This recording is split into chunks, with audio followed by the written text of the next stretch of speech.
Good evening. See, yesterday after the class, some people were approaching me with questions and doubts. So first thing is, if you have any questions or doubts from yesterday's lecture, you can tell me.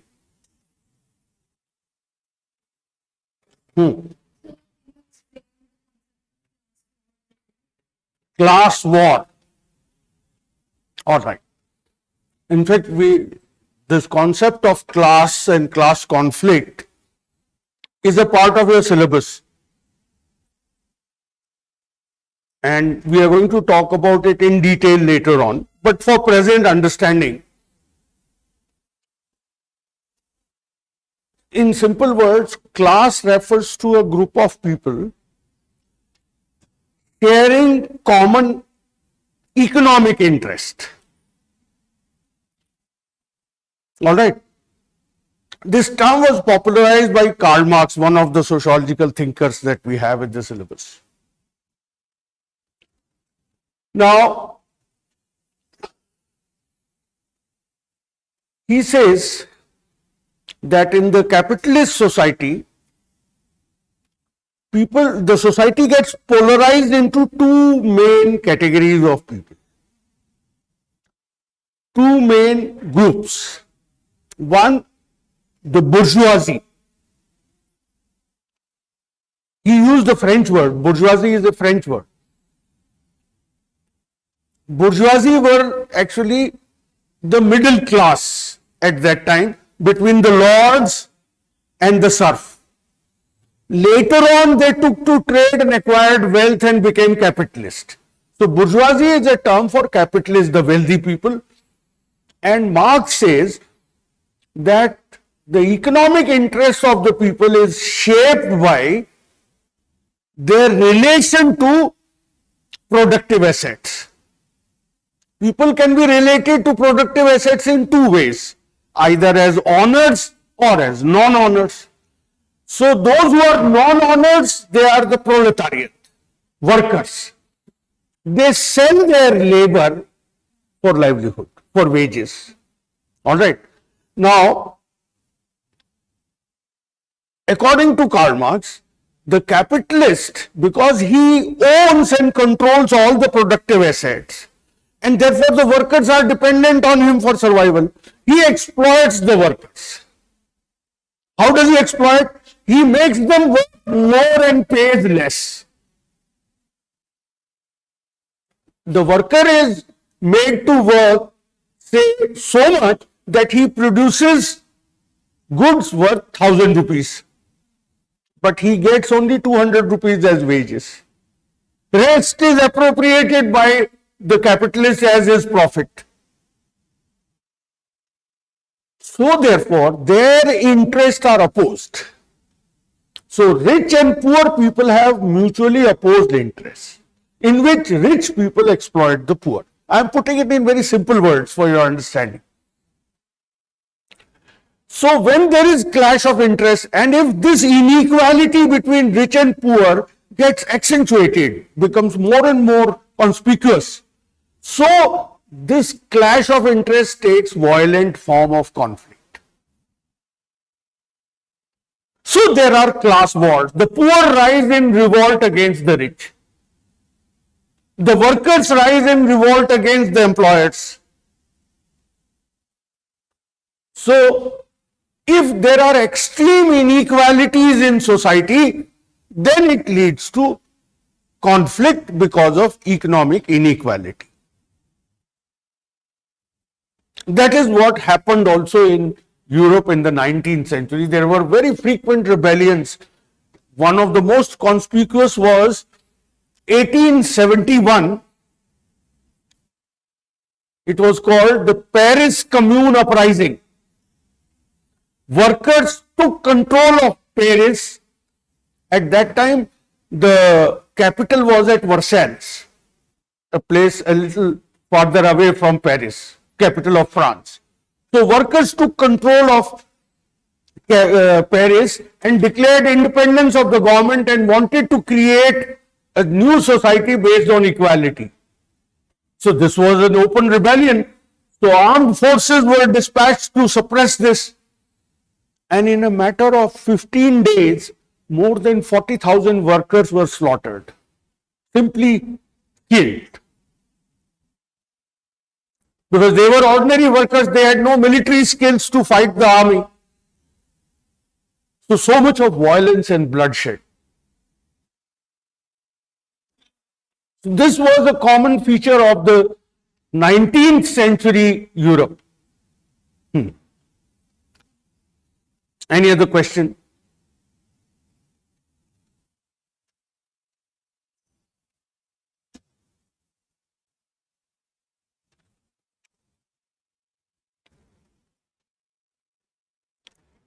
No more questions? All right. Now, did you try to get hold of this booklet of previous year's questions? You have. And did you have a look at the questions on the topic? Very good. So today we'll talk about the questions. Prior to that, there was also a request and a question yesterday that we are not able to figure out what to include in the test and what not, in the notes and what not to include. So what are the main points which I talked about?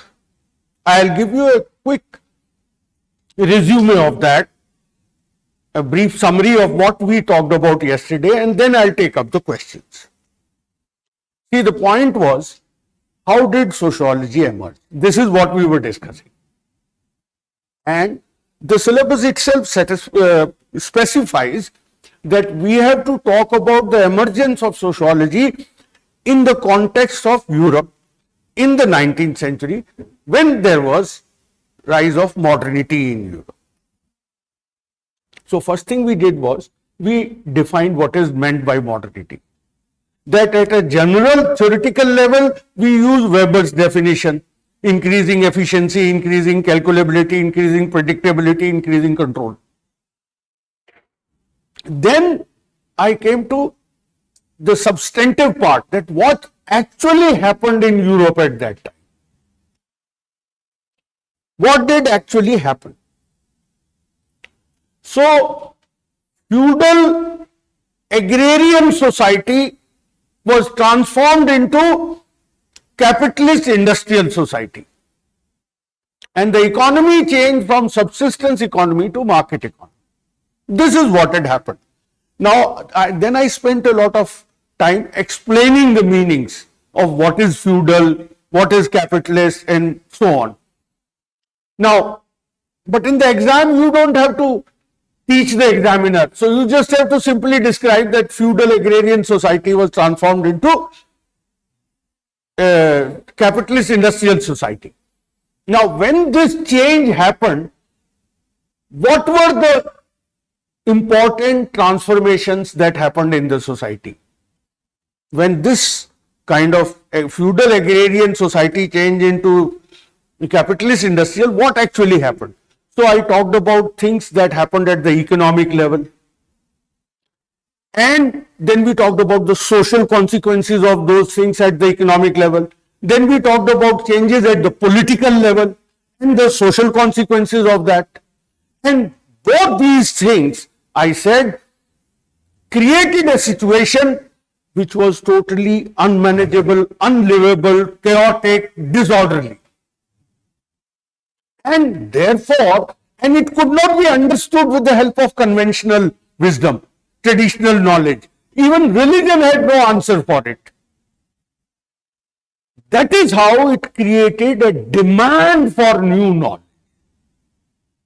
So changes at the economic and political level and their social consequences led to a situation where people started thirsting for knowledge in order to understand what's happening in their world. The world that they had created is totally going out of hands, is becoming unlivable. That is why there was a search for new knowledge. Then it so happened that when economy and polity and society changed, thinking also changed. So this period also witnessed an intellectual revolution. An intellectual revolution provided us with the means to create that new knowledge. There was a demand for new knowledge, and the intellectual conditions provided the means to create that new knowledge. How? The intellectual condition, one, involved growth of science. That had happened earlier, 16th and 17th century. Galileo was in 16th century, Newton was in 17th century. So this was the period when there were major breakthroughs in physics, and later on it was followed by breakthroughs in biology. So there was growth of sciences. What was great about growth of sciences? That sciences combined reason and research. All along, prior to this, reason existed but was a part of philosophical knowledge and had nothing to do with what happened on the ground in reality. Philosophers said this is how the world should be. They created an ideal model which could ever be practiced or not is not the issue. Instead of that, they said that knowledge is correct knowledge which is grounded or rooted in facts. So reason must be combined with research to produce knowledge. And that is how you have laws of physics, chemistry and biology. This was an achievement of science. And second part of the achievement of science was this knowledge proved eminently suitable in controlling the world. Physical world, natural world, control over disease, control over the environment. If it's hot, you have air conditioning. That's based on principles of physics. So we gained control. That's an aspect of modernity only. Modernity means increasing control, and science provided that control. So now then comes the second major intellectual revolution, that contemporary thinkers started reflecting on their world, that what's happening, they were trying to understand it. So that set of ideas, philosophical ideas, has been called enlightenment. Enlightenment thinkers were trying to understand their contemporary world, the changes and the chaos, everything. And the term enlightenment is used for one category of thinkers of that time. Those who appreciated these changes. They celebrated these changes. They legitimized industrial capitalism. They said, we are progressing. And the evidence of progress was that, look, we have gained so much of control over the natural world. We have generated so much of wealth. Because with the rise of industrial capitalism, unprecedented level of wealth was created. So they appreciated this. And therefore, they talked about progress, that we are progressing. That means we are heading for a better society. Now, but the fact was that society was in chaos. So how to account for this? They said these problems are temporary problems. Temporary blemishes which can be solved, resolved, rectified, changed. So, how it can be done? He says the way it has been done in sciences. Sciences has given us control over the natural world. If we create a same kind of knowledge about society, that will give us control over society also. So, physics led to engineering. They were saying, if we have social physics, and actually this was the name given to earlier name of sociology was social physics only. So if we have social physics, we will have social engineering. And with social engineering, we'll create a society of our choice. We will be able to regulate conflict and ensure harmony. That was a major achievement of the Enlightenment thought, this realization. And therefore they say, even for study of human society, combine reason with research. So they separated knowledge about human affairs from religion. Till then, all knowledge about human life was governed by religious ideas, was controlled by religious ideas. So they separated that knowledge from religion and ethics. They said we will create a scientific knowledge about society by combining reason and research, so that we will be able to create a better society. And that better society, they described it ideologically also. They propagated, Enlightenment thought propagates the ideology of liberalism, that they believed in equality, they believed in individualism. Every individual should be free to pursue his own goals. Now, what does it actually mean? It means all industrialists and businessmen should not be taxed, and they should be given total freedom to make as much money as they want to. That's what it meant actually. They were celebrating industrial capitalism. So we should have freedom, individual must be free from external control, and there should be equality. That means no special privilege of the rulers, the king and the nobles. They should not have any special privileges. We are all equal. Equality before law. So this is the ideological current of Enlightenment. Now, Enlightenment alone did not contribute to sociology, because at the same time there was another group of thinkers, though they were fewer in number. I did not mention the names of counter-Enlightenment thought, or ideologically it is called conservative reaction. Enlightenment thought is in terms of the ideology they propagated is called liberalism, liberal ideology. And the opponents of liberalism, they are called the conservative reaction. So Louis de Bonnard, Joseph de Maistre, if you want I will write it down.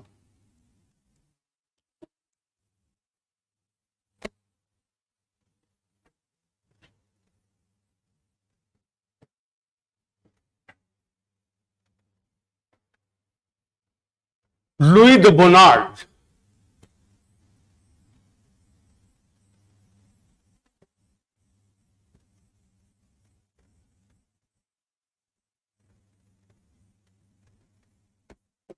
Joseph de Maistre. It's a French, both are French names.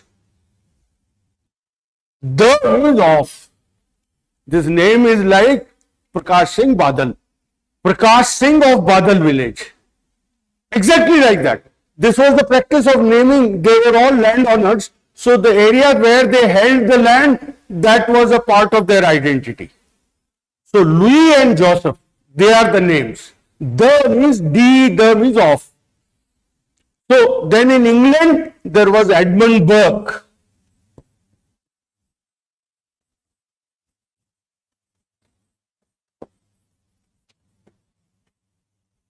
Now, one thing you may notice, why there are two persons in France and only one in England. And even that one was also not as much shocked as the other two, because England did not experience major chaos. England and America were the two societies which remained very peaceful when all this transition was happening. There are reasons for it which I'll explain to you later. So it was France which was most disturbed, most chaotic, where the greatest violence unfolded. If you may recall, I mentioned this point yesterday, and it has been reported in many books that in that period of 1789 to 1815, 26 years, during this period, almost every family in France lost at least one man, either in a civil war or in an international war. So much was the violence. So they were shocked. And they emphasized, therefore, on peace and harmony. Initially, of course, they said, let's go back to Middle Ages, when there was peace and harmony. Now, later day scholars who became sociologists were realist enough that there is no going back. You can't go back in time. So, all that you can do is create new means to restore peace and harmony. This idea of peace and harmony was emphasized by this counter-enlightenment. And because enlightenment people were saying change is good, it's progress, we are heading for better times. They were admiring and glorifying change.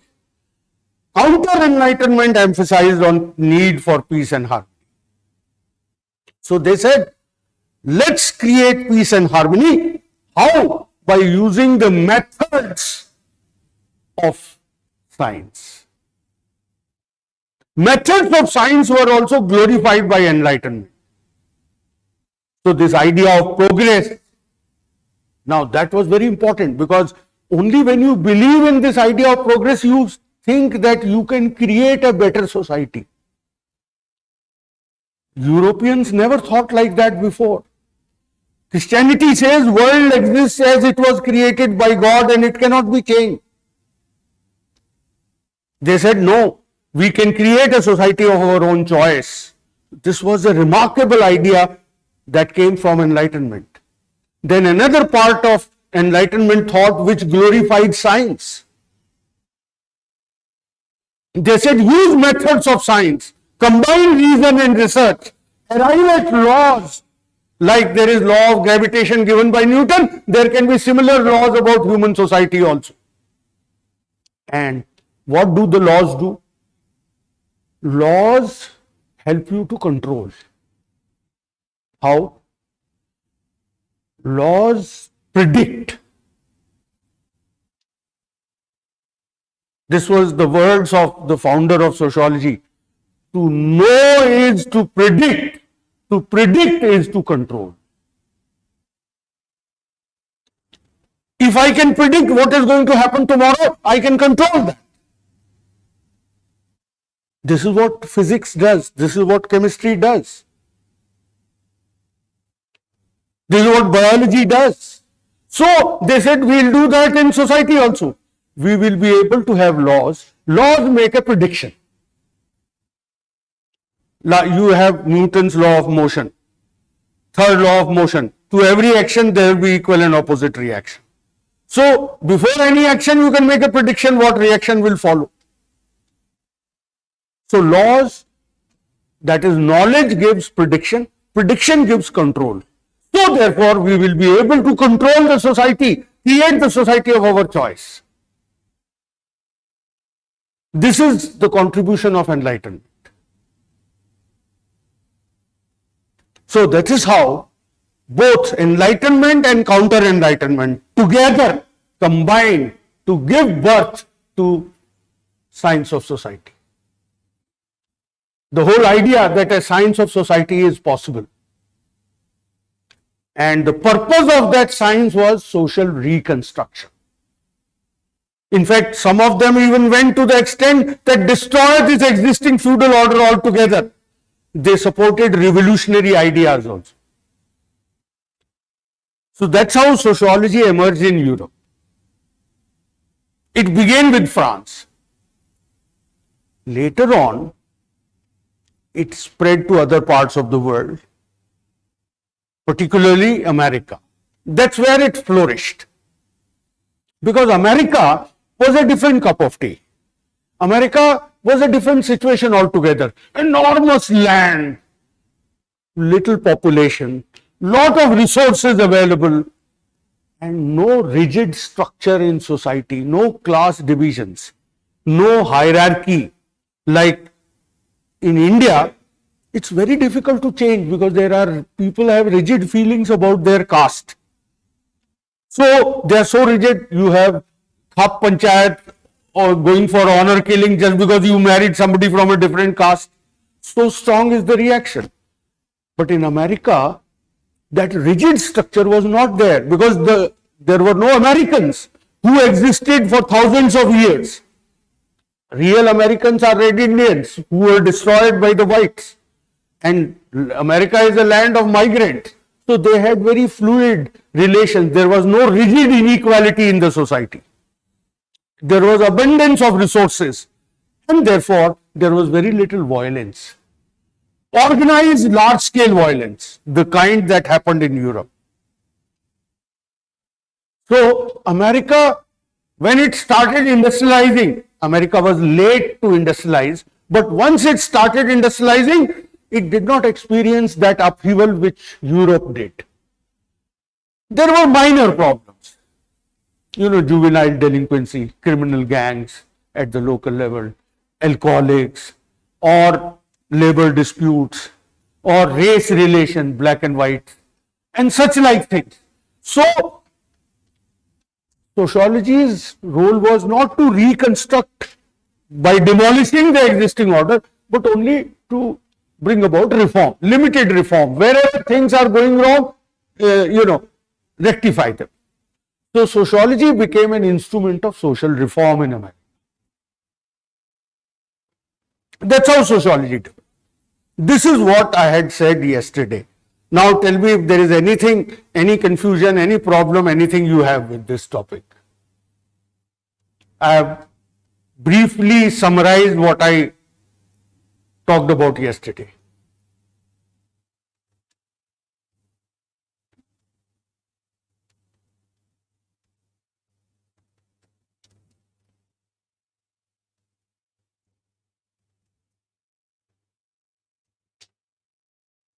All right. So I presume you understood.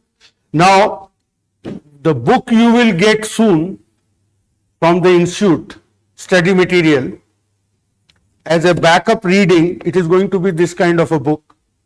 So, page 41 to 43 is what you have to read for this. I see that you have received that bottommost handout. That's very good. I wish you lot of, courage to go through it 3 times. Don't feel demoralized if you don't understand. That is my assurance. I'll explain everything to you. But do read it. Now we come to previous year's questions on this.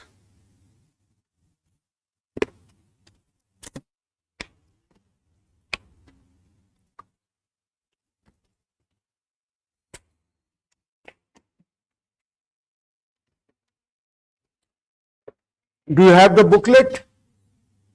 If you have the booklet, take it out.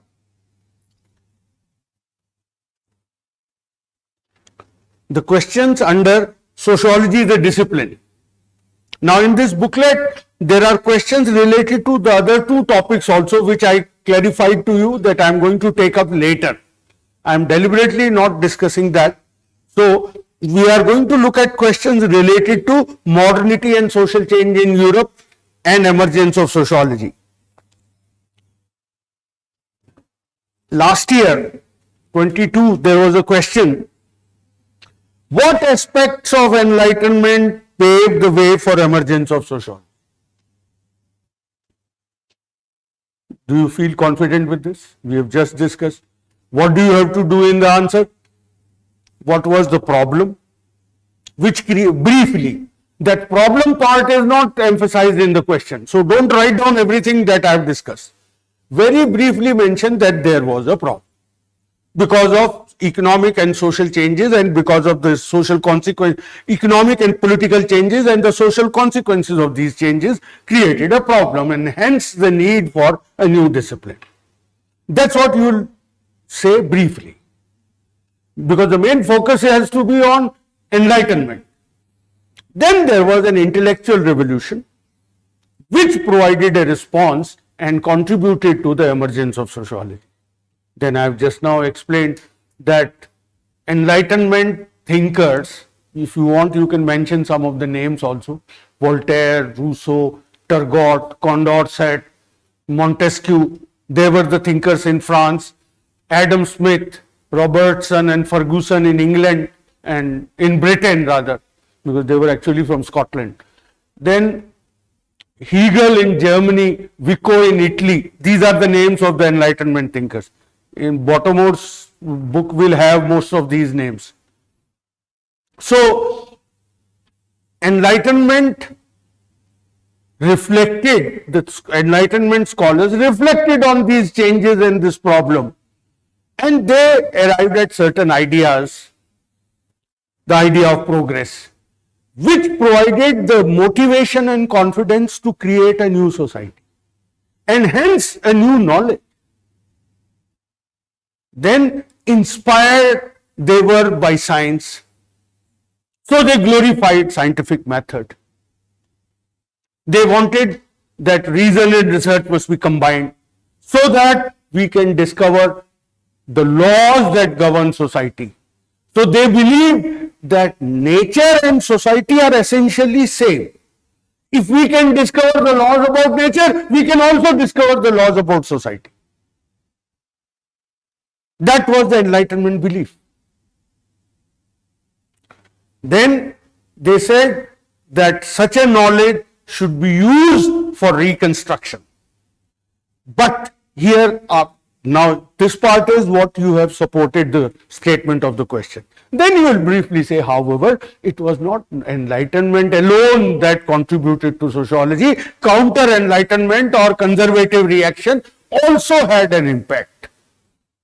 Particularly, the goals of new science came from the counter-Enlightenment, and the means, that is scientific method to create that new knowledge, that came from Enlightenment. So two things that came from Enlightenment: the idea of progress, which gave the hope and confidence to build a new society by creating new knowledge, and second, use of scientific method to discover the laws about society, which would be the basis of social reconstruction. That's all. Then Europe was the only place where modernity emerged. This is a 10 marker. This also we have discussed. We have defined what is modernity, and that this modernity, which is in reality manifested in the change from feudal agrarian type of society to capitalist industrial society. So that happened only in Europe. Capitalism developed, modern capitalism developed only in Europe. And this modern capitalism had consequences, including that it generated unprecedented wealth, it created new technologies, greater control over nature, but also generated problems, which in turn led to search for new knowledge through sociology.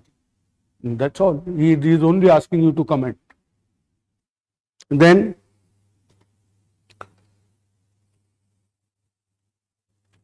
how did intellectual forces lead to emergence of sociology? I skipped the other question, sociology and common sense and all that, because we have not discussed that. So the next question on the related topic is, how did intellectual forces lead to emergence of sociology? That's also very simple. Intellectual forces means ideas that emerge at that time. So you can say intellectual forces played a major role in emergence of sociology. However, it was not intellectual forces alone. Social conditions, which are the result of economic and political changes, which created lot of turmoil, they created the need for new sociology, new knowledge, that is sociology. The means to build that knowledge was provided by the intellectual forces.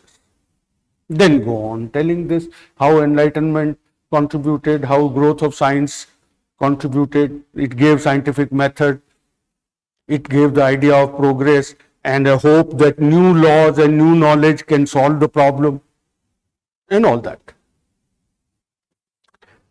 Then discuss the historical antecedents of sociology as a discipline.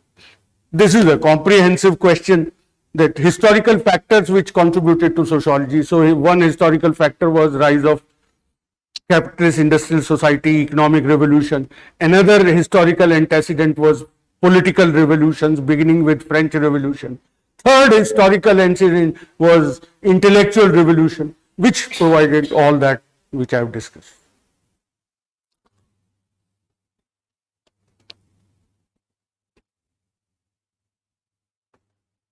Then explain how sociology has emerged as a distinct discipline based on rationality and scientific temper.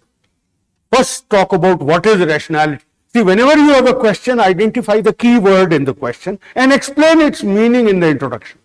So, explain what is rationality and scientific temper.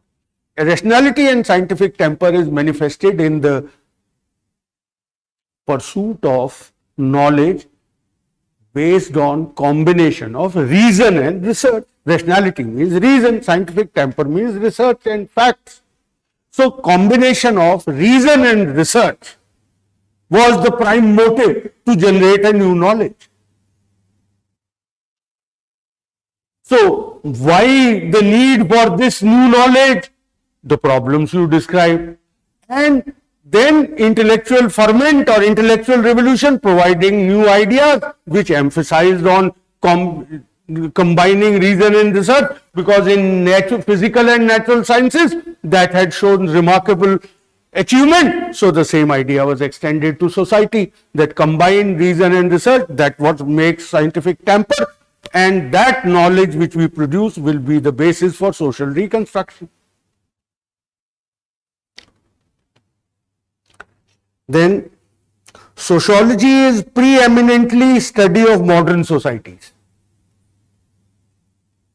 Again, the key word here is modern society, that sociology is a study of modern society. What is modern society? I have already explained to you. What it meant in reality, that is transition towards industrial capitalism.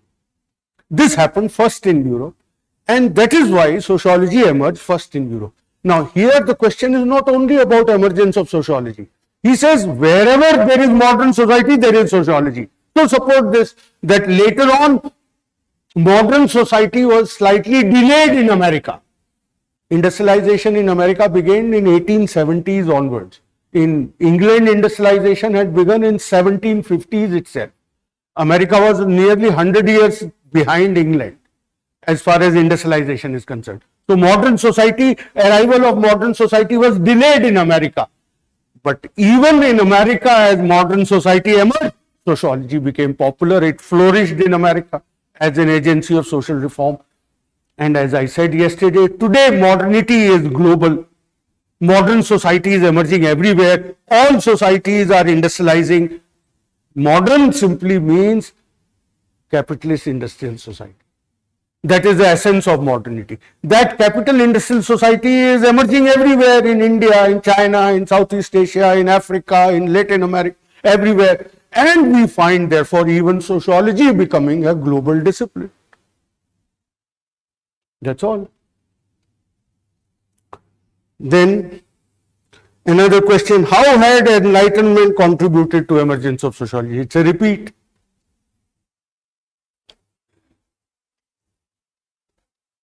Then the other question is straight from our lecture only. Sociology emerged in Europe and flourished with social reformist orientation in America, in USA. That's what we have discussed.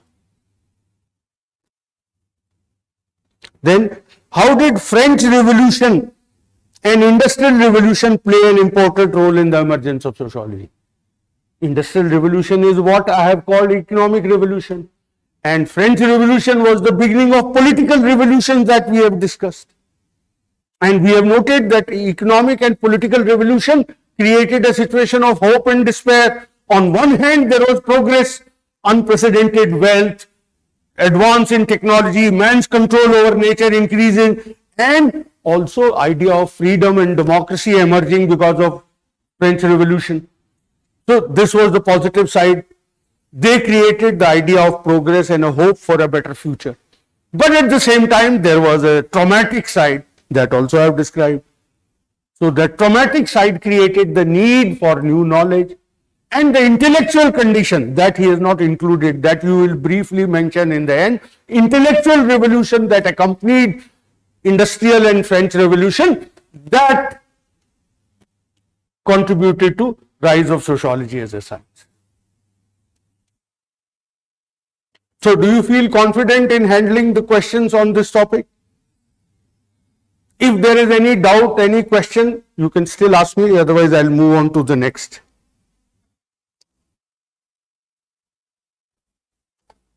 There's another question. How is the emergence of sociology linked with modernization in Europe? That's the same thing.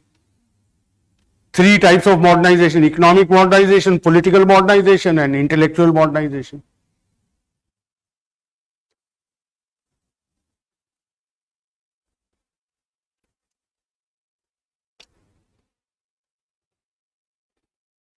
You can again think over these questions again and again at home, and if you still have any doubts, any problem, anything you are not able to understand, you can ask me tomorrow. So we'll move on with the next topic now.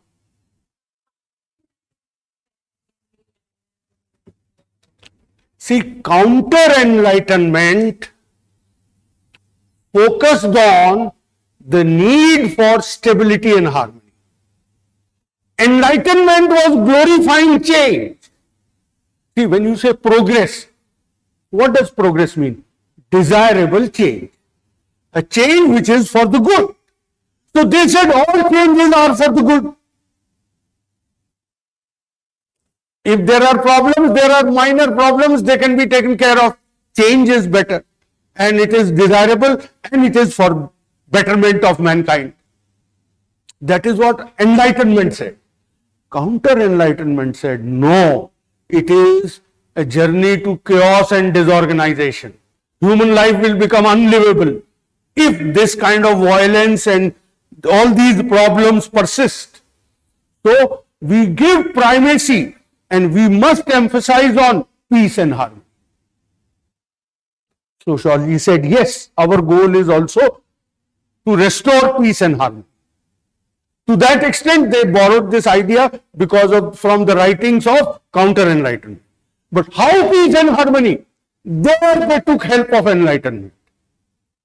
By using methods of science, by combining reason and research, by discovering laws and using the knowledge of laws for social reconstruction. That part came from enlightenment. Clear?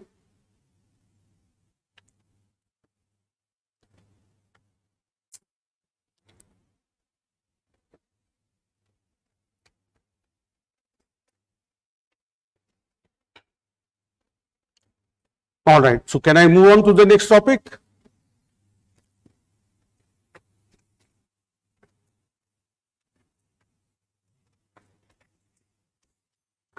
Now the next topic that I am taking up is science and scientific method.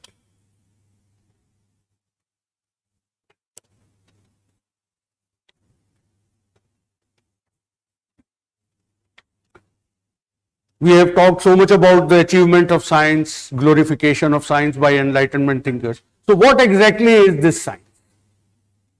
What is science?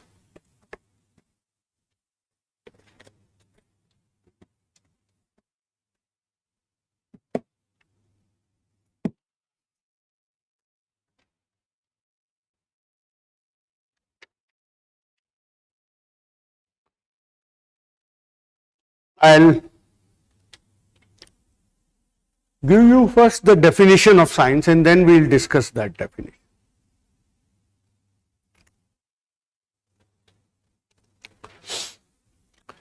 Science refers to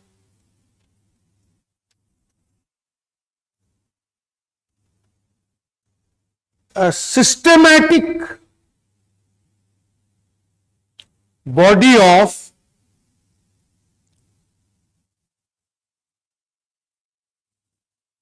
certified and changing knowledge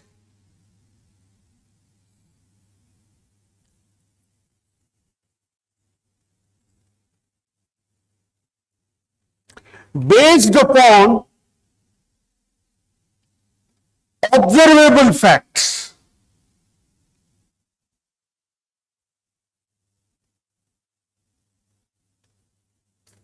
There is the simple definition of science.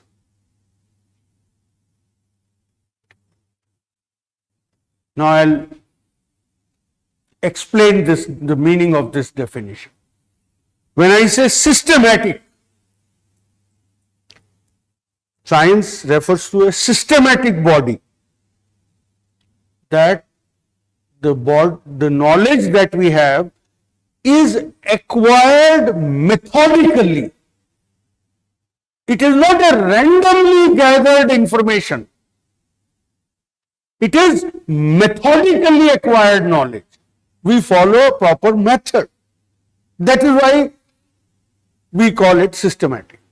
And that method is labeled as scientific method. Now, systematic body of certified and changing knowledge. See, we have lot of knowledge. Not all knowledge is certified.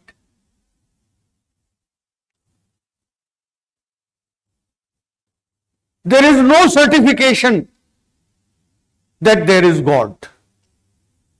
We have accepted it without certification. Nobody has proved, nobody has defined how the God looks like, whether he at all looks like something, what is his, height, what is his skin color, what is his behavioral pattern, everything. We have no evidence of that. So religious knowledge is non-certified. It is based on faith. We accept it at the face value and never question it. That's not what is science. Science is just the opposite of that. That knowledge, that means ideas and beliefs that we accept as valid, are only those ideas which have been certified through observable facts. Anything that can be observed and verified. Scientific knowledge is continuously verified, subjected to verification. As long as the facts continue to support it, we retain that knowledge. The moment facts differ, we abandon that knowledge.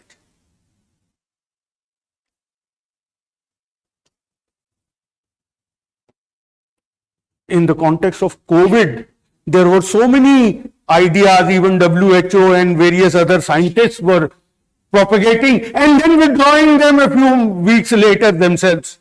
They said this is the right medicine, this is what happens in COVID. They said, no, this medicine is useless, it is not going to help you at all. So any knowledge based on certification has to be tentative in nature. There can be no finality. It is not absolute knowledge. It is constantly changing knowledge. Because as a new fact comes to light, the knowledge has to be redefined in the light of that fact.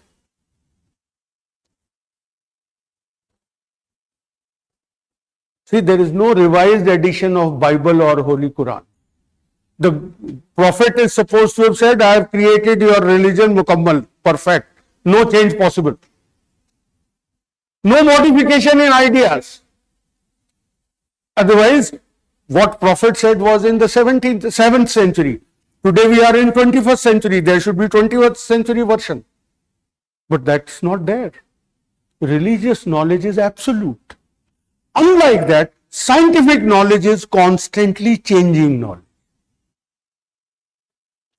I'll give you a simple example. Newton,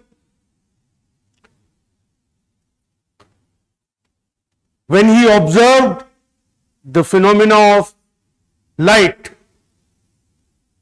and he found that when light was falling on an opaque object, it was casting a shadow. So he thought in terms of his laws of motion, law of inertia, and he says, light is made up of matter. There are corpuscles, corpuscular theory of light as it is called. They travel in a straight line because of inertia, and as they come across the opaque body, their movement is hindered, and so there is shadow. Now, people did not accept this knowledge. Oh, this is what has been said by Newton, it must be true. No. Later on they found the phenomena of interference and diffraction. They said rubbish, it is not matter, it is wave motion. It is consisting of electromagnetic energy waves. So the whole theory was changed. So therefore, scientific knowledge is rooted in observable facts. As long as it is certified by observable facts, it is considered valid. And therefore, it is by very nature tentative, subject to verification. I say swan is white only till the time I come across a black swan. I'll say swan is not always white, if a black swan comes. So, it is by very nature hypothetical knowledge, tentative knowledge.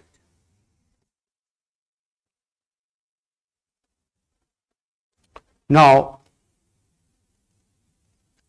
as I said, the method that is used, because it is methodically acquired knowledge, the method that is used to acquire this knowledge is called the scientific method. So, what are the elements of scientific method? Yes, please.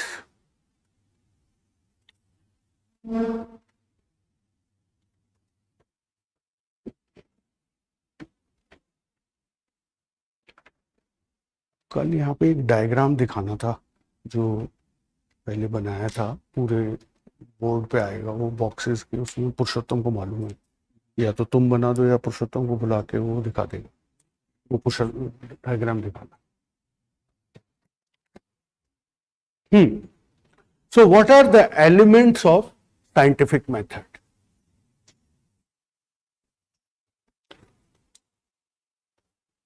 First prerequisite in science is that we should have a perspective.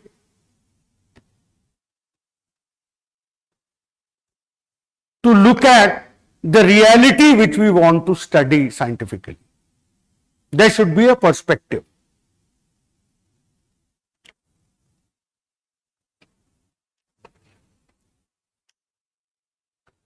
See, in a way, science is like doing business. Why do people do business? To make money. But to do business, you need investment. You must have some money. Only then you can make more money. All right? So even in science, if you want to have knowledge that is scientific, you must begin with certain assumptions about the reality you want to explore. You must have an idea. You must have a way of looking at that knowledge. Thank you. So, you must, if you have no idea, you can't gain knowledge either. You can gain data through observation, but you cannot gain knowledge. I'll explain it. Give you an example.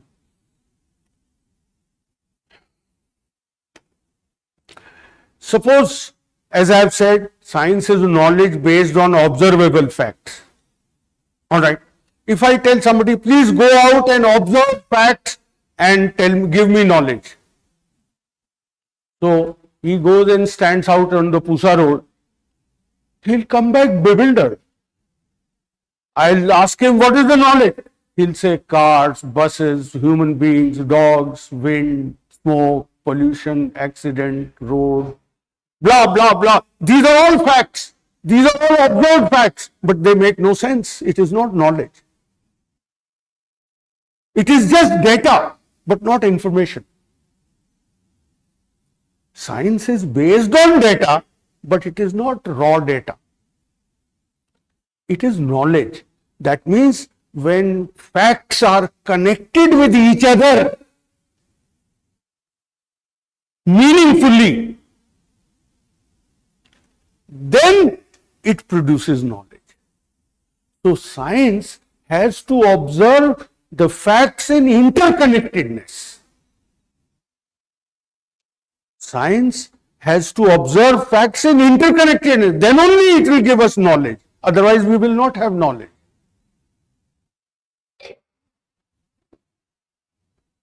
So, we have to look at the reality in a certain way. We have to presume that facts may be connected in this manner and then start observation. It is like when, if we are beginning with a new science, then where will those assumptions come from? Go back again to the example of business, that if I have to start business to make money and I have no money, what do? I borrow.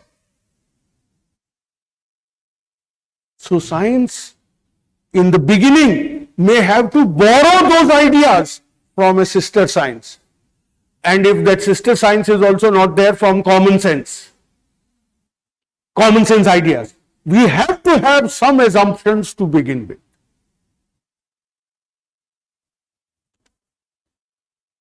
And a set of internally consistent assumptions is called perspective.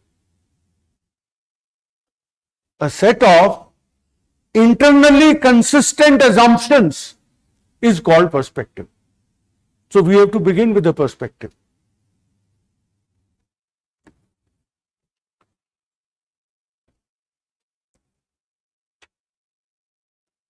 Here I have written basic assumptions or perspective. So in every science we have to start with certain assumptions.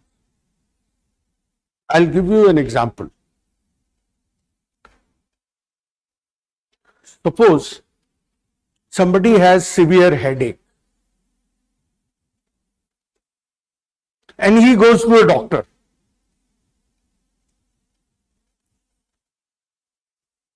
And he tells the doctor that I have headache. And what the doctor does is, he starts observing his blood pressure. Now he might tell him, doctor, I don't have blood ache. Why are you looking at my blood circulation? I have headache. But the doctor is trying to gather facts, collect facts in interconnectedness. Doctor already has an assumption which he has learned when he was trained as a doctor, that human body is an organism and malfunctioning in one part is the result of malfunctioning in another part. They are interconnected. No, so he is now searching for which connection is operating in that case. Is it because of blood hypertension or it is because of some other problem? It may be sinusitis, it may be, lack of sleep, it could be anything. So he is searching for various things, various data in interconnectedness. And suppose that person with a headache lived in a tribe in Andamans where there are no doctors, and he would go to a shaman, that is the ethnic doctor among tribes. So, someone will say, oh, there is an evil spirit that is causing you headache. Because he also has an assumption that bodily malfunctioning is caused by supernatural force. That is the basic assumption he has. On the basis of that, he looks to the sky. That's how he carries out observation. And if you have no assumption, suppose I tell a person who has no assumption, he may start searching for ache in the hair, somewhere hidden like lice. So, observation, meaningful knowledge, and observation is only possible when facts are seen in their interconnectedness. And the fundamental basis of interconnectedness lies in the perspective. Set of assumptions which define how is the reality made. You have already presumed it before acquiring knowledge. Only thing is, unlike religion, in science, these assumptions are constantly tested. If facts go against the assumptions we have made, we abandon those assumptions. There is nothing sacred about the assumption. That is the difference. But even in science, we begin with a set of assumptions. And that set of assumptions is called the perspective. And according to one philosopher of science, Thomas Kuhn, certain assumptions tend to be universally valid. Certain assumptions are such that they are valid universally, valid always. They are called the paradigm. Paradigm. Paradigm. According to Kuhn, Kuhn, there are certain assumptions in science which are universally valid. That is, which are always true. They are called paradigm.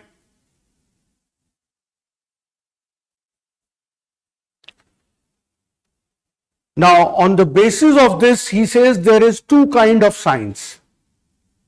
Science is of two kinds: normal science and revolutionary science.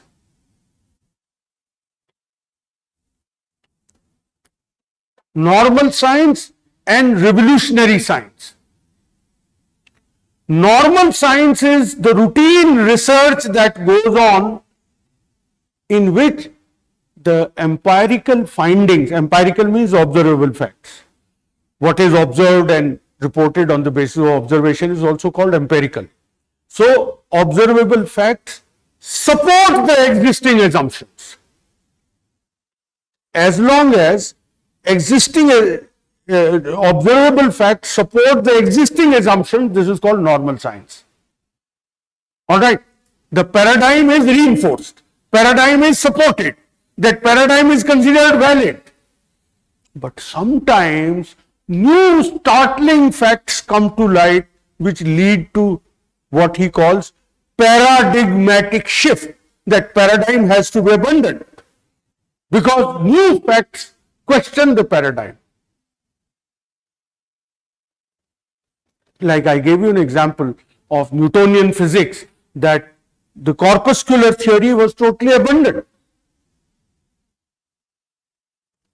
Though later on it was brought back from the back door by Einstein, photon theory, that photons sometimes wave particle dualism, that sometimes it behaves like wave motion, sometimes it behaves like particles. So, whatever is your knowledge, that is based on observable facts. So, such signs which lead to change in the paradigm are called revolutionary signs.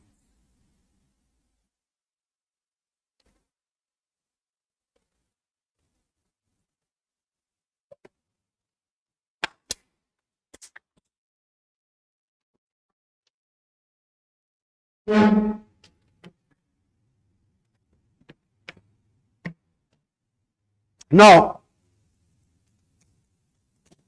then the second element of the scientific method is a body of concepts.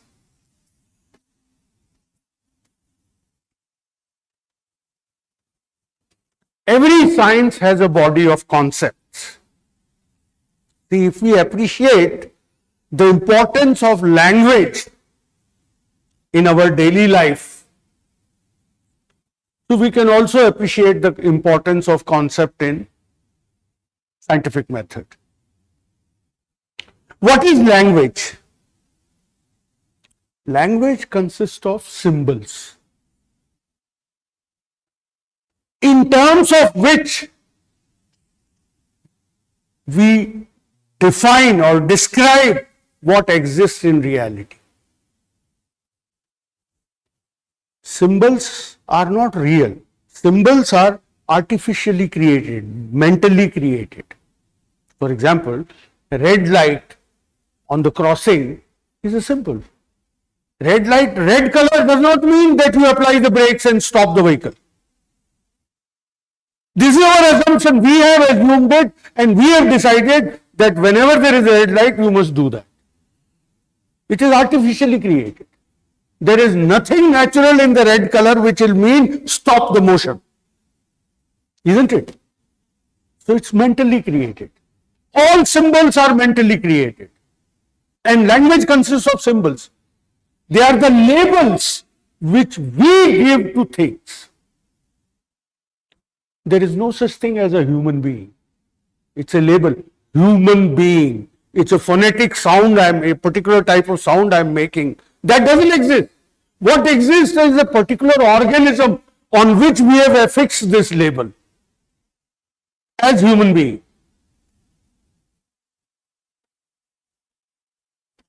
So, this is just the way human mind works, that we assign certain labels to things in terms of which we describe and in terms of which we communicate about things which exist.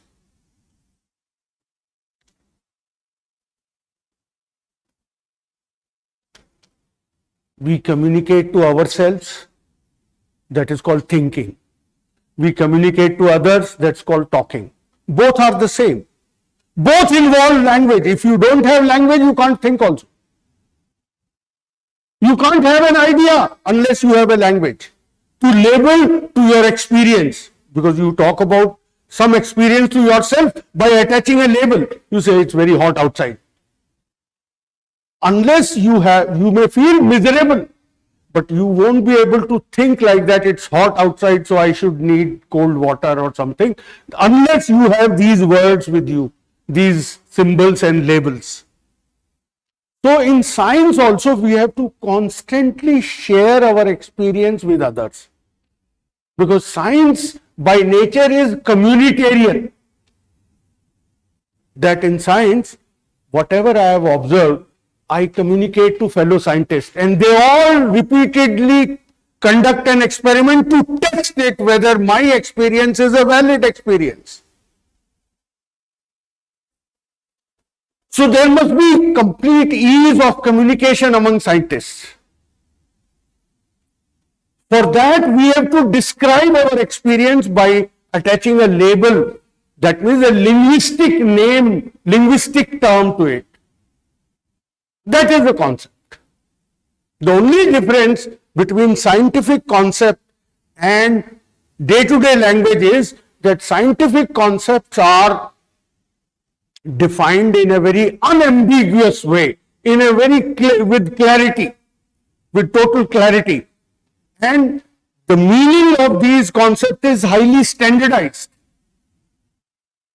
Sometimes sciences use even dead language to create their concepts, like in botany, ordinary plants are described in a very difficult language. Latin and Greek words are used. So, but every science has to have a body of concepts in terms of which they will describe their observation. Like mass, velocity, acceleration, force, these are the concepts in mechanics. Acid, base, radical, these are the concepts in chemistry. So every science has to have a body of concepts to describe whatever is observed. Sociology also has a body of concepts: culture, institution, norm, and group, association. community, and so on. The only thing is that in sociology, the concepts that we use are taken from day-to-day language and given a specific meaning. And another problem in sociology, in which we will say sociology is only partly successful in becoming a science, is that the meaning of the concept tends to differ. Different people assign different meaning to concept. Like the lady asked the question, what is class? Class war. I was explaining class. There are so many different views on class.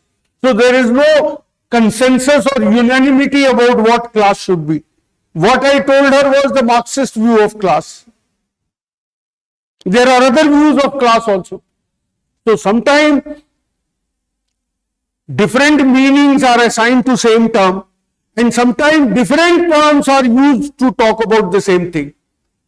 So there is not enough success in sociology as far as identifying the concepts is concerned, unlike physics, chemistry, biology, which are far more successful having well-defined concepts.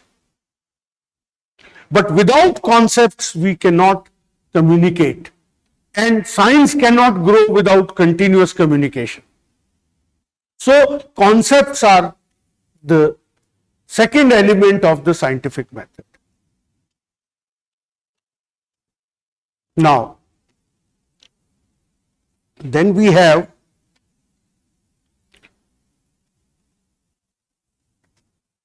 gathering of information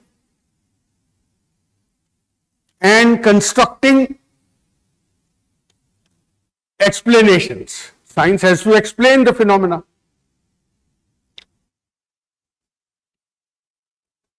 So there are three basic steps that are involved in scientific inquiry. Constructing explanation.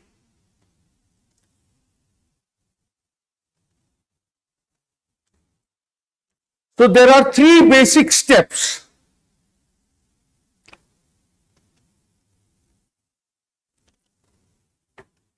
which are involved in the scientific method. One, observation.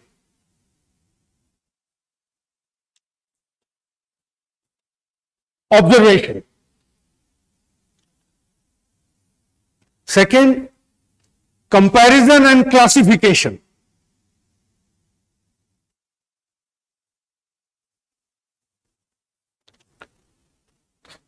And third, generalizations.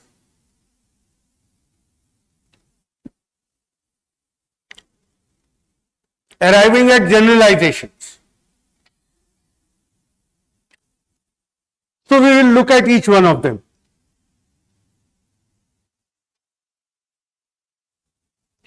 Observation. That science, as I said, is a knowledge based on observable facts. What are facts? What are observable facts?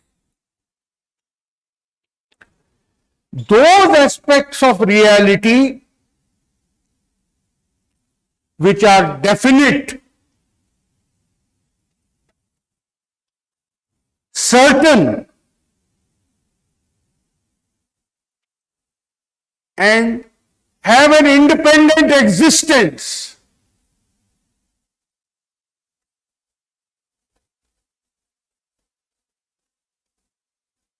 They are called facts. And because they have an independent existence, they are amenable to sensory observation and verification.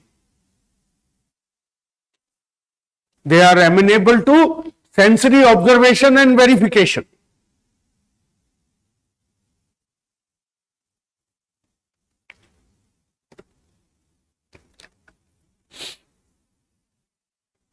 And science is the knowledge based on such observable and verifiable facts.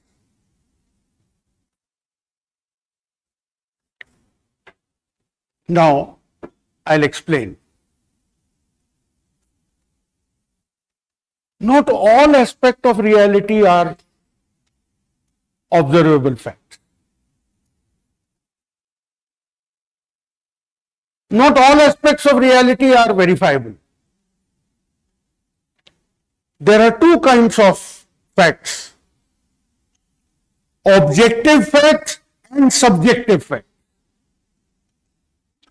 Observable facts are objective facts.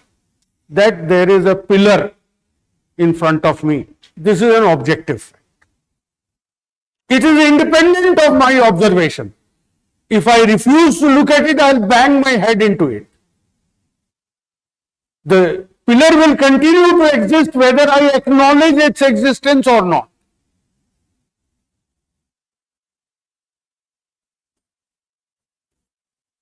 So this is an objective fact.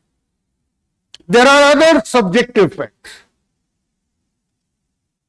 Like they say, beauty is in the eye of the beholder.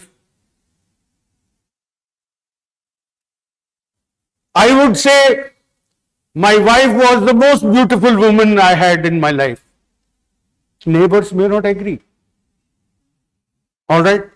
So she was beautiful for me. That's a subjective fact. Science is concerned about objective facts.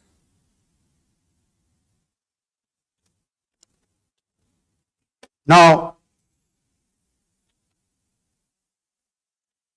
as I already mentioned, that the facts by themselves are a chaos, meaningless. I gave you the example of going to Pusa Road and observing. So, they have no sense. They don't make any knowledge. So, facts are to be viewed in their interrelationship. That's what we mentioned earlier. So, when we carry out observation, we have to create a method or a means for observing facts in their interrelationship.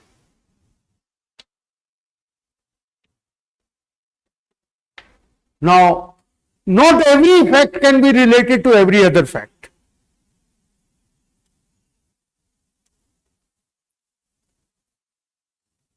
I'll give you an example.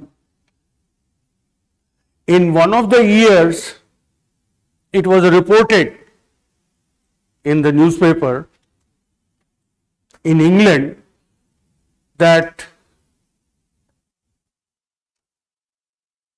the consumption of perfumes by people was the highest. And in the same newspaper, it was also mentioned that in that year, the number of marriages solemnized was also highest. Can we connect these two facts? That people use perfume, they became attractive to each other because of the perfume, fell in love and got married. Now, that evokes laughter because we know marriage is such a serious issue that people will not decide only on the basis of perfume. So, not any fact can be connected to any other fact. So, what facts can be legitimately connected to which other fact? That has to be decided beforehand. By making an educated guess. Like in this case, the example I gave, actually there was a third fact also, which was not mentioned in the newspaper, that was the year the employment rate increased. When people got jobs and they had surplus money, so they could spend on luxuries like perfume, and also they thought, let's settle in personal life because now they were fully in job, so they got married also. So the fact that can be connected to both of them is increase in employment. So we have to identify what fact can be legitimately connected to which other fact. And for that, as I said, we have to start with an educated guess. And this educated guess is called hypothesis. Hypothesis. That we have to start with a hypothesis. Hypothesis is a tentative statement. That's why I called it an educated guess. It is not a fact as yet. It is a guess that maybe one thing may be related to other thing. For example,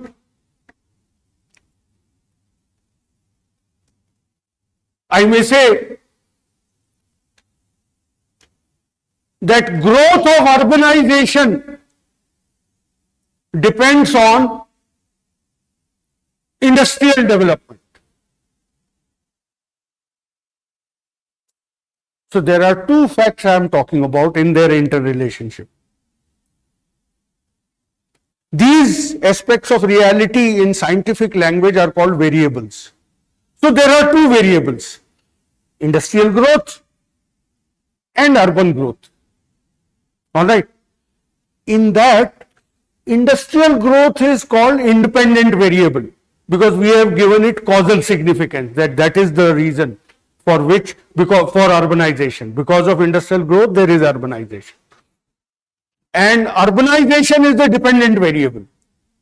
So we are postulating tentatively a relationship between industrial growth and urban growth, two variables. This is a hypothesis. We are not yet sure, this is not proven, but we have made an educated guess, perhaps this is so. Now, where does the hypothesis come from? The source of hypothesis is existing knowledge. Existing knowledge. That is the source of hypothesis. Existing knowledge may include the perspective. When you are just beginning in a new science and there is no established theory available to you, then those assumptions with which you are starting, that is the only existing knowledge you have. So, perspective, assumptions of the perspective may be a source of hypothesis. Or common sense ideas may be the source of hypothesis. Or existing theories. Suppose there is already a theory, from that we can generate a hypothesis. Here, arriving at a hypothesis involves a bit of creative imagination. Now, I'll give you an example. How I use creative imagination to arrive at a hypothesis.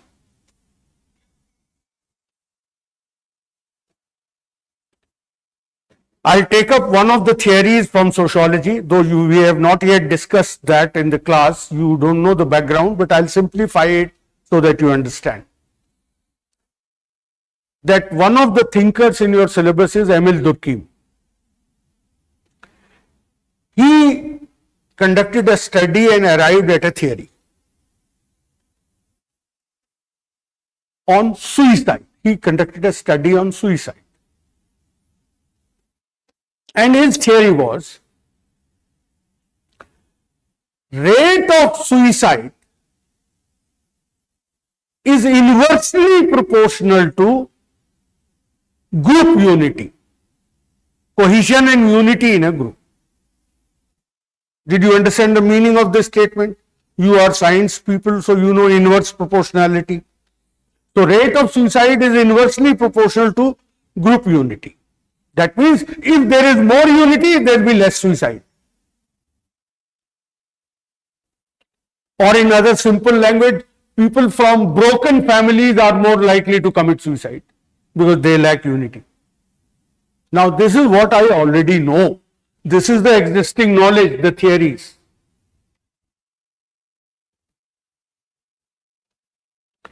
I use bit of creative imagination and arrive at a hypothesis. How? I'll redefine suicide as psychological illness, psychic morbidity. Morbidity means illness. So I say suicide means psychic morbidity. So what does the theory become now? Rate of psychic morbidity is inversely proportional to group unity. Alright? Now, I have made the term more general. Suicide is not the only psychological illness. Schizophrenia is also psychological illness. So now I have a scope to talk about schizophrenia. So I deduce, use deductive logic. That from that I deduce rate of psychic morbidity is inversely proportional to unity. Then I say schizophrenia is a psychic morbidity. So schizophrenia is inversely proportional to group unity. That becomes a new conclusion. This is a hypothesis. This is not yet proven by facts. But this is what I have deduced from the existing knowledge. That's how I am using reason in science. This is called deductive logic. When we move from a general statement to a particular statement, that's called deduction. So now through deductive logic, using bit of creative imagination, I have arrived at a new statement: schizophrenia is inversely proportional to group unity. Now this is to be tested because it's just a deduction, it is not yet proved by facts. So this is the hypothesis. Now I collect data about schizophrenia and group unity and then process the data to test the hypothesis. The goal of science is only to test the hypothesis. Science is not interested in proving the hypothesis, because whether proved or disproved, it is equally beneficial to science. So our business is only to test. So we test the hypothesis. Now, there are two possibilities. Either the hypothesis is proved or the hypothesis is disproved. These are the two possibilities. If the hypothesis is proved, then it becomes a thesis. When it is proved repeatedly, because as I said in science, we don't stop at one observation.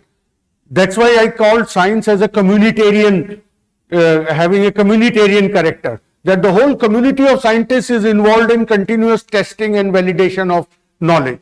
So, if it is repeatedly proved, it becomes theory.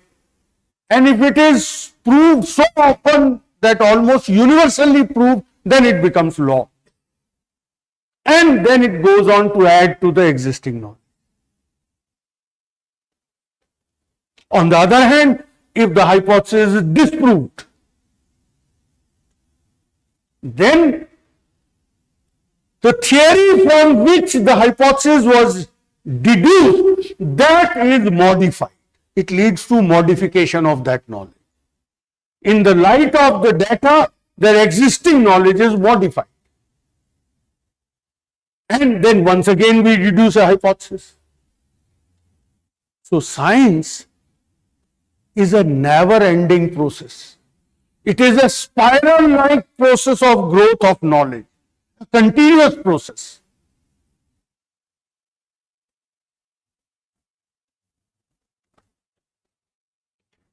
Now, before I proceed further, let me describe the characteristics of a good hypothesis. Because sometimes they have asked questions, short note questions on a hypothesis also. As I said, hypothesis is a proposition. Hypothesis is a proposition which formulates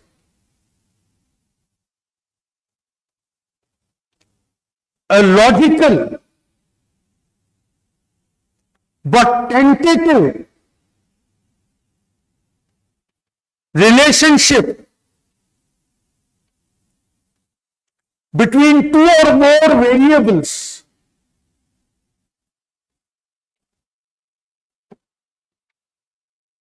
expressed in terms of scientific concepts. Now read it and tell me whether you understood this. This is a definition I have given. Repeat. A hypothesis is a proposition which formulates a logical but tentative relationship between two or more variables expressed in terms of scientific concepts. Now read it and please tell me whether you understood this.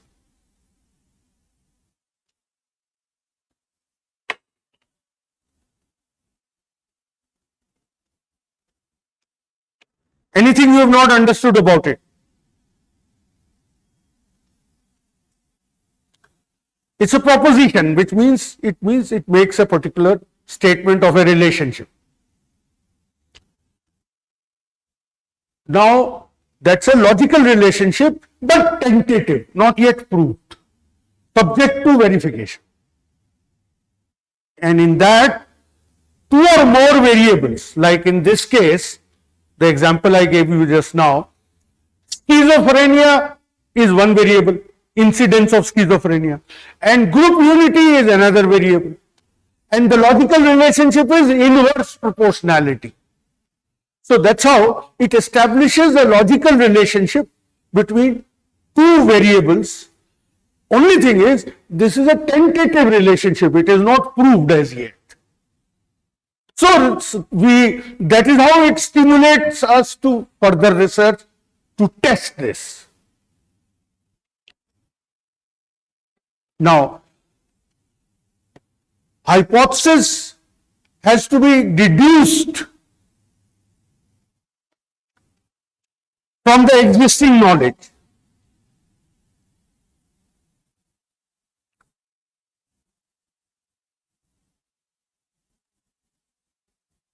Then the hypothesis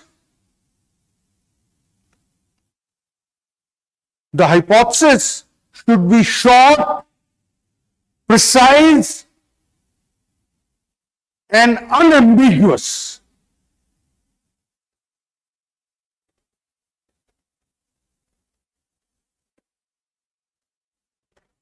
In other words, the hypothesis should be specific enough. Hypothesis should be specific enough to be testable.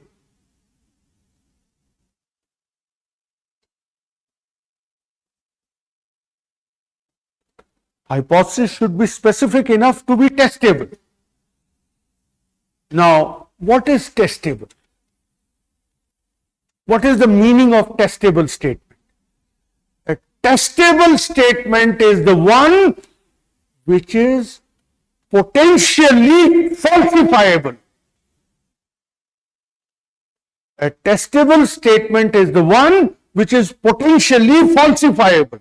That means which it is possible to disprove, falsify. I'll give you an example. There are two statements I'll make. One statement,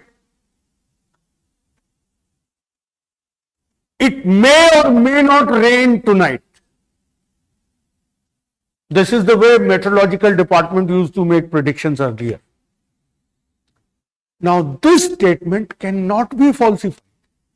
Only two possibilities are there, either rain or no rain. In either case I am proved. Godmen mostly talk in such kind of language. All right. Now, second statement is, today at 9 o'clock there would be thunder shower. Now, this is testable. You can sit with a watch and see at 9 o'clock whether it rains or not. Second statement is specific. First statement is not specific. So hypothesis should be specific, that it should be possible to disprove it. Only then, if it is proved, then it is an achievement. Then it should be conceptually clear.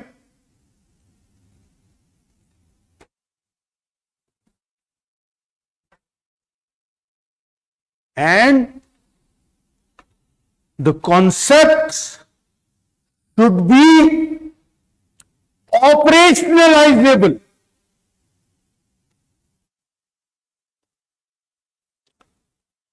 The concept should be operationalizable. Now let me tell you what does it mean. See, a little while ago, when I was talking about concepts, I said concepts are abstractions. They are mentally created ideas about things, but they are not things themselves. So concepts don't exist out there. They are not observable. I'll give you an example of a concept. Already I have used a concept which is non-observable in the earlier example, unity.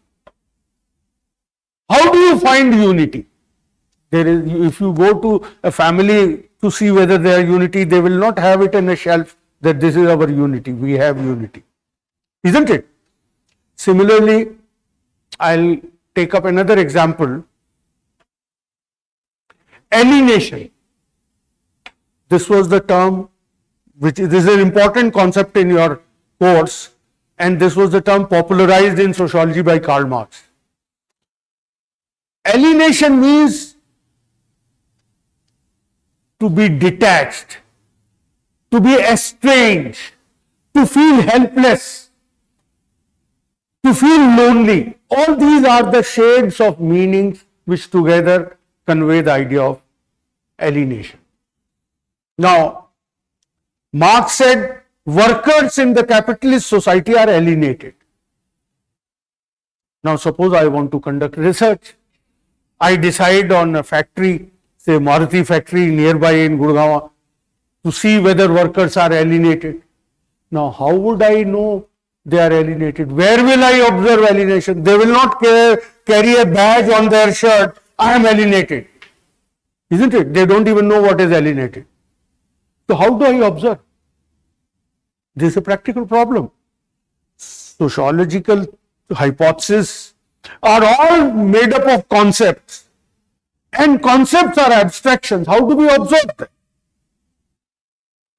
So we resort to a process of redefinition of concepts at the time of research. This process of redefinition of concept is called operationalization. So we go in for operationalization of concept. I'll give you an example. As I said, alienation.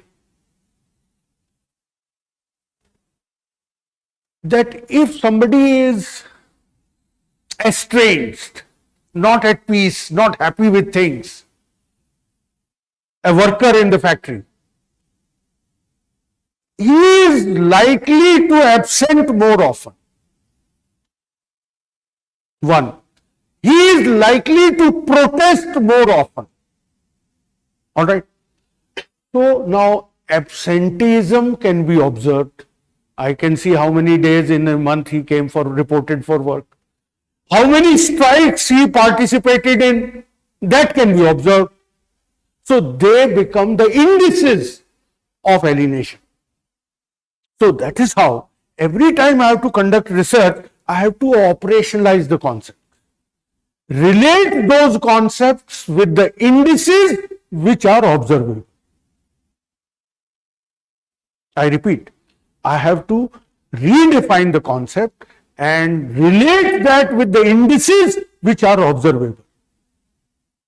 This is called operationalization. So the concept should be such that they can be operationalized. Then they should be amenable to available techniques of observation.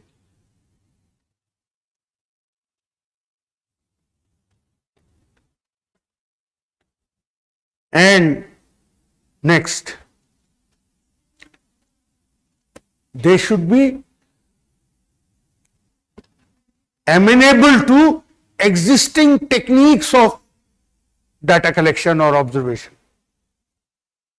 The methods of data collection that we have. So the concept should be such that we can really operationalize them and observe them by the techniques that are available. Then finally,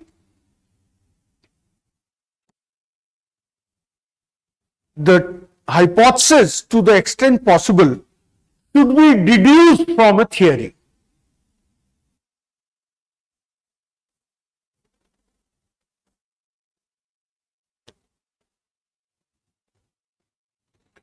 Now, when we test the hypothesis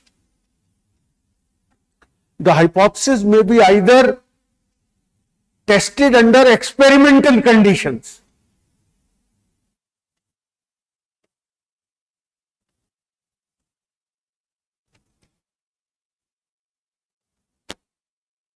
or under non-experimental condition. Experimental condition means we create a controlled situation. In sociology, experimentation is very rarely possible.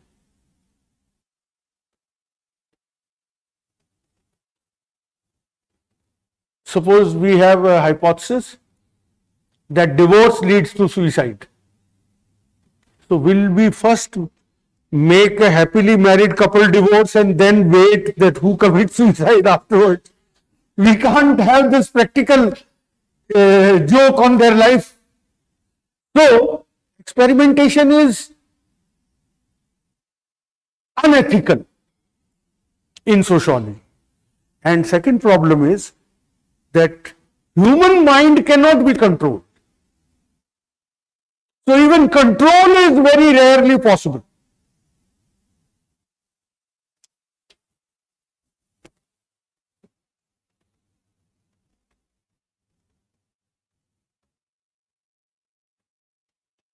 So anyway, we may test the hypothesis under either control or non-controlled conditions, experimental or non-experimental conditions. That we'll come to later when we talk about research design. Then I'll give you the description of these. Now, so the next step in that scientific method is comparison and classification. So after observation, we have collected the data. Now, once the data has been collected, then we process the data. We classify it. All sciences use classification. If I give you a very simple example of classification, it is periodic table. That based on atomic number, you have classified elements. There are a lot of classifications in biology, in chemistry, in physics, everywhere there is classification. So whenever we come across data, we classify. In sociology also, we resort to classification by building typologies. For example, again, if I come to Durkheim's study of suicide, he built 4 types of classification of suicide. The suicide can be of 4 different types by comparing their conditions under which suicide occurred. And secondly, then we try to establish a correlation between the 2 variables. Why I say correlation? That the 2 variables can be either causally related or maybe correlated. Since we cannot conduct experiment in sociology in most of the time, so we cannot establish a precise causal relationship. We can only say that these 2 elements are connected with each other. They vary together in either directly or inversely. They are correlated, but we cannot be sure that that is the cause.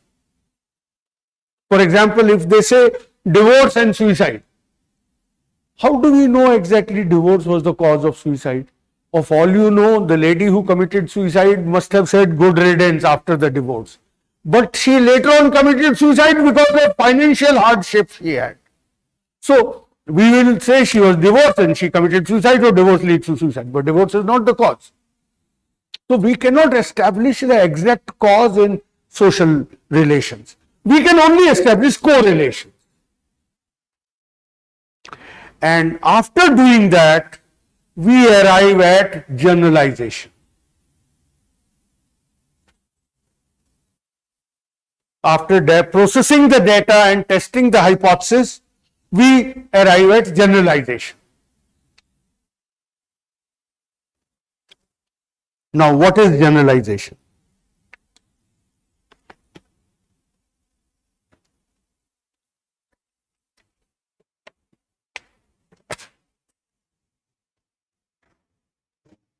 Write down the definition. Generalization is a form of propositional knowledge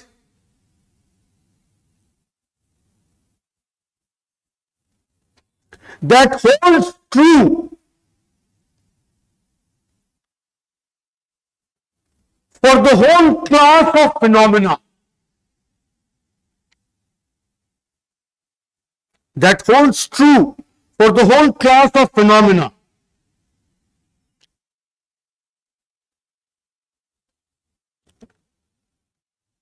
It postulates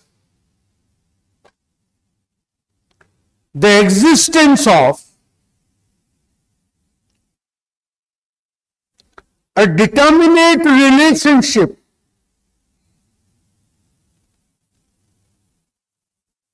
between variables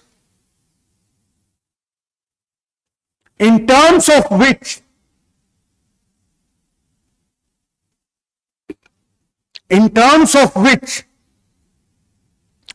empirically ascertainable regularities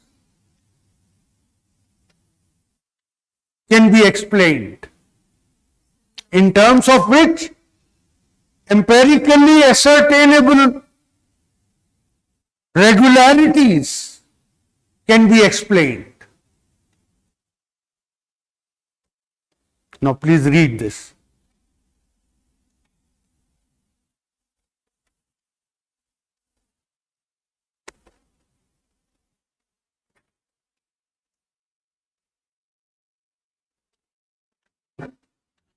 There are two elements in this definition. One, that a generalization holds true for the whole class of phenomena. The entire category is covered.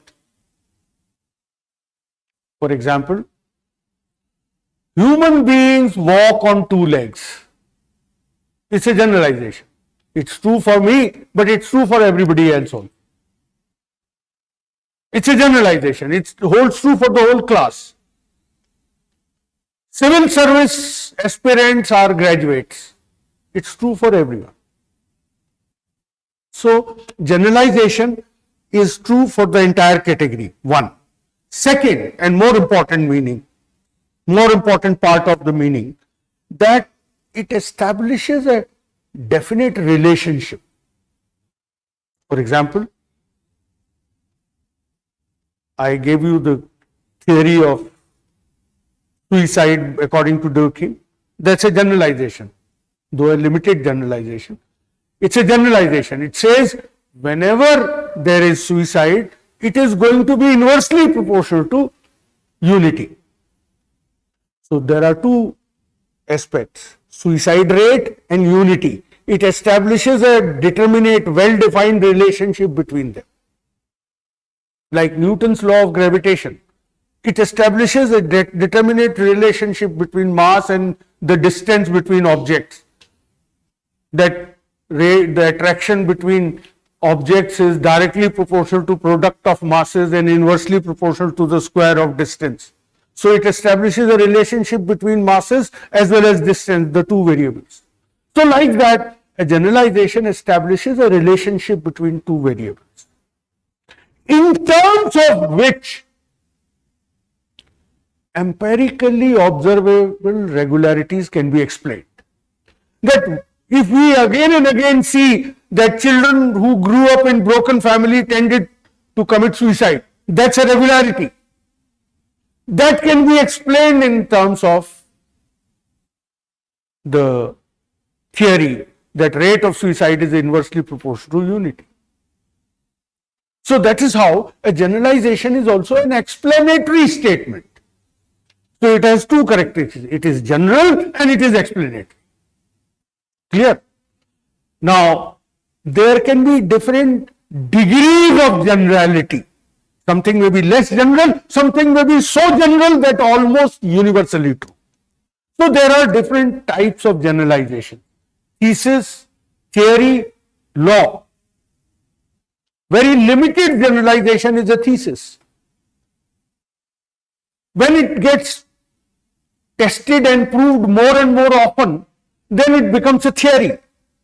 And if it is almost universally proven, then it becomes a law. In sociology, there are no laws, because humans differ so much that you cannot have a generalization about them. Human behavior does not follow a universal pattern. How is generalization possible? What is the basis of generalization? That in science you must have read, laws are discovered and not invented. Machines are invented, laws are discovered. So, we discover what is already there in reality. If there is a pattern in reality, through repeated observation, we discover that pattern and present it in the form of a generalization. Alright. So, generalizations are dependent on reality. If the reality is patterned, then there will be generalizations. If reality is highly patterned, there will be laws. But if the reality is not patterned, there would be either no generalization or very limited generalization. So you cannot have generalizations. People consciously change their behavior. So you cannot predict their behavior that does not follow a pattern. I'll give you an example which somebody was narrating. A young boy I was one day talking to, and he was narrating his experience. He had done hotel management, and then he has taken his course very seriously and passed with good marks. So he got an appointment in a hotel as a restaurant manager. Now, so in their training it was said that you should anticipate the consumers' likes and dislikes, preferences, and proactively respond to that. So there used to be a royal family that used to come and stay in that 5-star hotel. And the royal family used to demand one special type of ice cream which was not commonly demanded, which did not have high demand otherwise. So once when that gentleman was there in the hotel, he received a message that the royal family is coming to stay for a month. So he ordered for that ice cream in bulk. Otherwise, there was no need for demand for it. Now, when they arrived for the dinner table, and after the dinner he took an initiative, rushed with the ice cream. So the head of the family says, "Oh, we are bored with it. We want a change. We want some other ice cream now. We have been eating it for so long." His boss gave him a firing. "You fool, you wasted so much of the hotel's money. Why did you order it in so much bulk?" So human behavior is unpredictable. People fall in love, they fall out of love also. So, therefore, there are no patterns in human relationship. And therefore, we cannot have law-like generalization. But we can have theories. Mostly we have theses only. That indicate a tendency that there is a likelihood of this trend.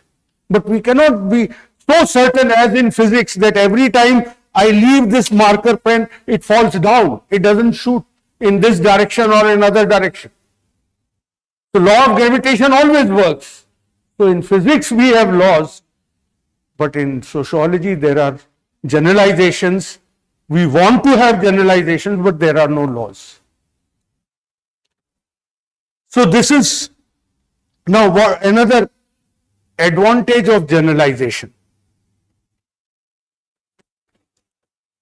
That generalization discovers a pattern. So it describes that things are likely to follow a pattern. That makes it possible for us to predict. Prediction becomes possible. And with prediction, control becomes possible. That is how laws lead to control. When we were talking about emergence of sociology, we said, no, that Enlightenment thinkers said, let us discover the laws and that will control society and we'll create a society of our choice. So how is control possible? Because of generalization. Generalization helps in prediction. Prediction leads to control. Another advantage of generalization is, as I have given the illustration to you just now, of Durkheim's theory of suicide, that from one theory we can generate number of other theories. Durkheim's theory was only about suicide, but from that theory we can arrive at a theory about schizophrenia. We can arrive at a theory about paranoid behavior. We can have different theories. So one theory can lead to multiplication of theories. That is the advantage of generalization. So it leads to growth of science. That is why all sciences struggle to arrive at generalization. Whether they succeed or not is a different issue.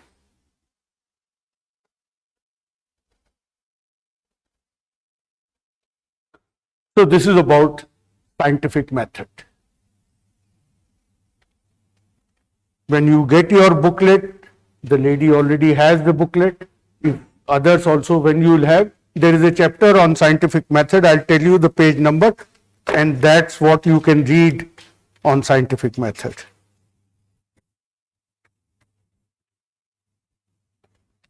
It's page number 15.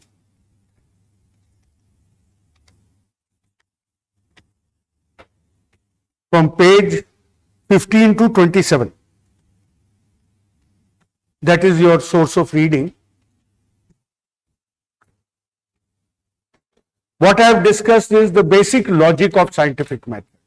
There are few other things associated with it, with which we will continue tomorrow. So now you can quickly have a look at home, and if there are any doubts and questions, you can identify. We can discuss those.